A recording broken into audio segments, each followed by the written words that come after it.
The golden age of America begins right now. From this day forward, our country will flourish and be respected again all over the world. We will be the envy of every nation, and we will not allow ourselves to be taken advantage of any longer. During every single day of the Trump administration, I will very simply put America first. Welcome back. That is Donald J. Trump, who's been officially sworn in as the 47th President of the United States of America. He addressed the Capitol this morning, pledging America will soon be greater, stronger and far more exceptional than ever before. That's a quote. For more, we're joined by 7 News foreign editor Hugh Whitfield. Hi, Hugh. Big day. Trump in for the second time. Yeah, how do we expect Trump 2.0 to differ from the first time around? Well, I think the first time around, he had no political experience. He tried to surround himself with the adults in the room, right? The people who are going to maybe temper some of his wild ambitions. This time around, though, he knows how to do it. He knows how to get things done. He's surrounding himself with yes men and yes women who are not going to say no to him. And he's going to drive forward this turbocharged MAGA agenda.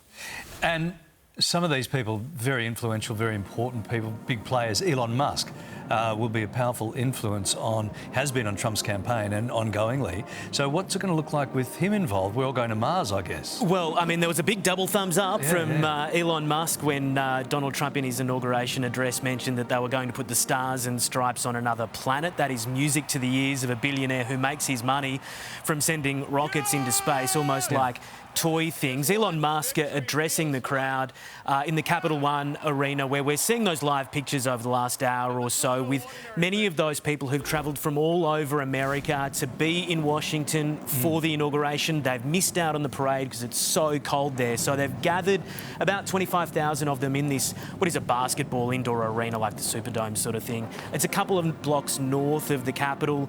Donald Trump's gone straight there with the first family. And the interesting thing is, during that address in the rotunda, behind the first family, behind the Trump children, there was Elon Musk, there was Mark Zuckerberg, there was Jeff Bezos, the boss of Google, the boss of Nvidia. A lot, doesn't it? These are the billionaires who have bankrolled Donald Trump and are now leaning into his MAGA agenda to push it forward across America, knowing that the people, the majority of voters in America, are behind him too. And the village people were behind them. Exactly. Just speaking of Elon, can we just go back to some of Elon's movements on stage? They're going viral for perhaps the wrong reasons. Take us through this. Yeah, look, this is going to be pretty offensive to a lot of people. It looks like a Nazi salute. He did it multiple times. It was with a lot of passion. It's this vigour. It's the sort of thing that in Australia, under Australian law right now, would likely see you charged under potentially terrorism offences under the new legislation that's been brought forward by the Albanese government. So he's being roasted online at the very least. I think there's a lot of people who are offended, and there would be plenty of people, particularly considering what's gone on over the last 12 months, even in Sydney, pretty scared right now. Just for some context, though, he was saying, "I love you from my heart." So, or from my heart, I love you all.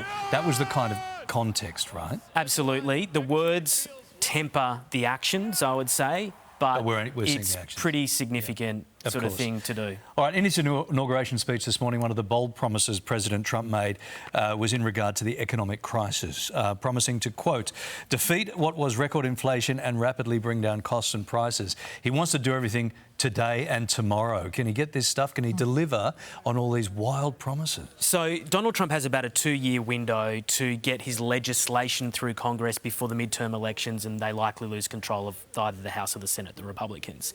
But when we talk about politics, we often talk about the first 100 days, but we are seeing so many big decisions, so many things being signed into action in the first couple of hours. The first 100 hours are a dizzying whirlwind of all sorts of things that he says he's going to do. In terms of the economy, those tariffs and taxes that he wants to put on other countries, they may not affect us necessarily too much because we don't export a lot to the United States, but it's going to disrupt the global economic order, and that's going to be a concern for people here. But people love that he is cutting through red tape. That's why, that's why they've put him there, because that's what they like. Absolutely. They don't like the red tape. It's big day already, but still plenty more to play out through the course. There is some balls to come and everything. There's a lot more. Yep, OK. We're right across it this morning. Thank you, Hugh. Thank you, mate.